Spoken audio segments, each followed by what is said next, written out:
À Bruxelles, le Parlement européen, c'est une ville dans la ville, avec devant une grande esplanade, et puis bien sûr, juste à côté, les drapeaux des 28 pays de l'Union européenne.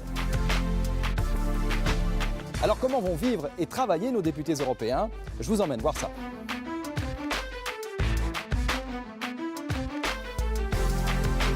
Nous sommes ici dans le grand hémicycle du Parlement, c'est le cœur de la démocratie européenne.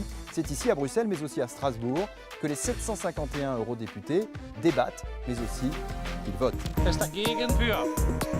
Et dans cet hémicycle, les députés sont assis comme dans un Parlement national. Ceux qui sont politiquement à gauche se trouvent à gauche, ceux qui sont à droite, à droite. À chaque député est attribué un numéro de siège, et ce numéro, il va le garder pendant 5 ans.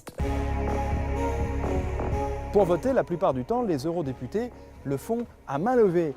Et de temps en temps, ils utilisent un système électronique. Ils mettent d'abord une carte qui leur permet de s'identifier, puis ensuite ils vont choisir entre pour, contre et abstention.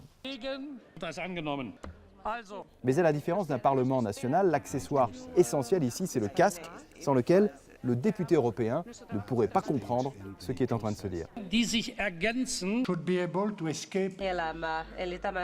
Voici une cabine d'interprète, il y en a comme ça tout autour de l'hémicycle. Dans chaque cabine, on ne parle qu'une seule langue, ici par exemple c'est le croate. Et derrière ces micros, pendant de longues heures, plusieurs interprètes vont se relayer pour traduire tout ce qui est dit un peu plus bas dans l'hémicycle. At every stage in the process.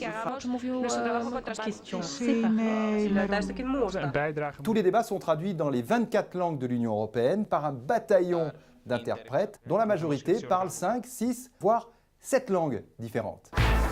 Ici, nous ne sommes pas sous les ors de la République française, le bâtiment est très fonctionnel. Allez, je vous emmène voir le bureau d'un député européen. Chaque député européen dispose d'exactement la même superficie. Ici, vous avez par exemple le bureau des assistants parlementaires. Il en a 2 ou 3, cela dépend. Le bureau de l'élu se trouve juste ici.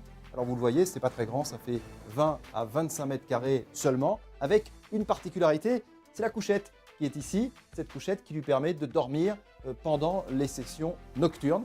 À côté également, il y a une douche. Le député européen peut venir se rafraîchir lorsque les discussions durent, par exemple, une partie de la nuit. Et si je vous dis que le Parlement européen est une ville dans la ville, c'est qu'au milieu du bâtiment, il y a une rue avec des arbres, des magasins, une agence de voyage, une librairie et même un coiffeur. Et c'est donc cet univers feutré que les 74 eurodéputés français élus aujourd'hui vont apprendre à découvrir.